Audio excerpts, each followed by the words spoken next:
আচ্ছা, তো সাজুগুজু করে বসেছো, কি বানাতে চাইছো? আরে ঠোঁটটা কিন্তু বড্ড কালো হয়ে যাচ্ছে আমার, তার উপর ঠোঁটটাও ফেটে যাচ্ছে যেহেতু শীতকাল।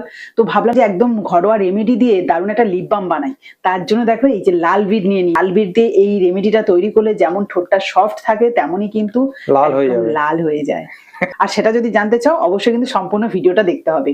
তো চলো প্রথমে কিন্তু আমি বিটটাকে ছাড়িয়ে নেবো। ডাইরেক্ট রসটা মেখে নিলেই তো হয়ে যায় ঠোঁটে। না না, ওই রকম মাছ তাহলে তো সবাই মেখে নিত, ওটা করলে কি হবে? দেখো না, একদম সহজ ভাবেই এই রেমেডিটা তৈরি করব, ভীষণ কাজে দেবে। সেটা ছাড়িয়ে নিয়েছি, এবার ছুরির সাহায্যে এই যে এই অংশটা কেটে নেব। যেটা সংরক্ষণ করে রাখা যাবে অনেকদিন। হ্যাঁ, যেমন লিপ বাম হয় এটা তো সংরক্ষণ অবশ্যই হবে। এটাকে ছোট ছোট টুকরো করে নেবো, কারণ এটাকে পেস্ট করব। এবার একটু ধুয়ে নেব। ধুয়ে দিলে কিন্তু অনেকটাই লাল কালার চলে যাচ্ছে, তবুও কিন্তু আমার সুন্দরভাবে এখান থেকে কালার আসবে।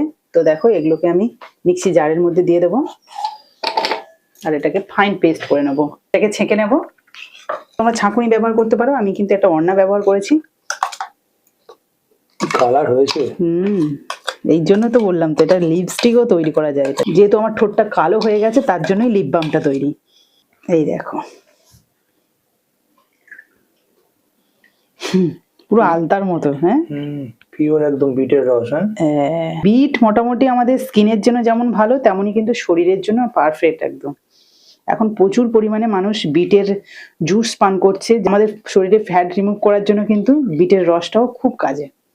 এই আমার হয়ে যাবে। তবে এই যে এতটা যে জুস বেরিয়েছে, একটুখানি গ্যাসে দিয়ে এর অর্ধেকটা তৈরি করে নেবো। গ্যাস ওভেনটা ধরিয়ে নিয়েছি, এবার সম্পূর্ণ জুসটাই ঢেলে দেবো। দেখো, এটাকে কিন্তু বেশিক্ষণ জাল দিতে হবে না, এইভাবে জ্বালানি দেওয়ার সময় একটু নাড়িয়ে চাড়িয়ে নিলেই অনেকটা ঘন হয়ে যাবে খুব তাড়াতাড়ি। এর দুয়েক মতো আমি জ্বালানি দিয়েছি, তাতেই কিন্তু এই যে জুসটা দেখো আমার এতটা পরিমাণে ছিল সেটা কতটুকু হয়েছে, মানে অর্ধেকেরও কম, একদম ঘন হয়ে গেছে। তো চলো এবার লিপ বামটা তৈরি করা যাক। এখান থেকে আমি এই জুসটা 1 চামচ দিয়ে দিলাম। এবার লাগবে আমার ভেসলিন, তার জন্য আমি এই যে 5 টাকা দামে যে ভেসলিনটা পাওয়া যায় না, সেইটা নিয়ে নিয়েছি 1 কৌটো, এর মধ্যে দিয়ে দেবো। এবার যেটা লাগবে সেটা হলো পিওর নারকেল তেল, এটা আমি 1 চামচ দিয়ে দেবো। এই যে 1 চামচ মতো এর মধ্যে দিয়ে দিচ্ছি। আর লাগবে ভিটামিন ই ক্যাপসুল, এটা তো ভীষণ ভালো স্কিনের জন্য এবং আমাদের ঠোঁটের জন্য, খুব সফট রাখে স্কিন, যেমন তেমনই কিন্তু ঠোঁটটাও খুব সফট থাকবে। এবার সমস্ত কিছু ভালো করে মিশিয়ে নেব।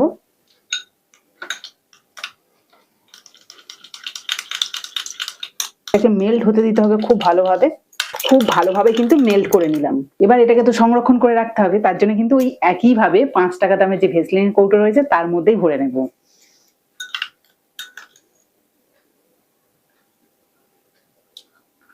দেখো এখানে ভেসলিনের কালারটা তো সম্পূর্ণ চেঞ্জ হয়ে গেছে, তবে এর মধ্যে যেহেতু নারকেল তেল দিয়েছি সেটা একটু জমতে সময় লাগবে, তাই এটাকে একটুখানি যদি আমি নর্মাল ফ্রিজে রেখে দিই তাহলে কিন্তু খুব সুন্দরভাবে সেট হয়ে যাবে। আর সেট হওয়ার পরে কেমন কালার হয়েছে তোমাদের তো অবশ্যই দেখাবো। চলো 15 থেকে 20 মিনিট মতো রেখে দিয়েছিলাম, তাতেই কিন্তু সুন্দরভাবে জমে গেছে।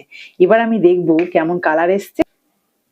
এই দেখো কত সুন্দর হয়েছে, আমি একটুখানি হাতে লাগিয়ে দেখাচ্ছি।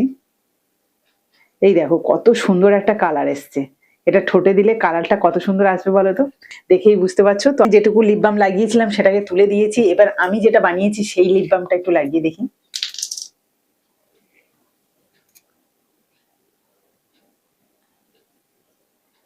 সত্যি কথা বলতে কি আমার ঠোঁটটা কিন্তু খুবই কালো, কিন্তু এই লিপ বামটা দেওয়ার পরে কেমন হয়েছে তোমরাই বলো।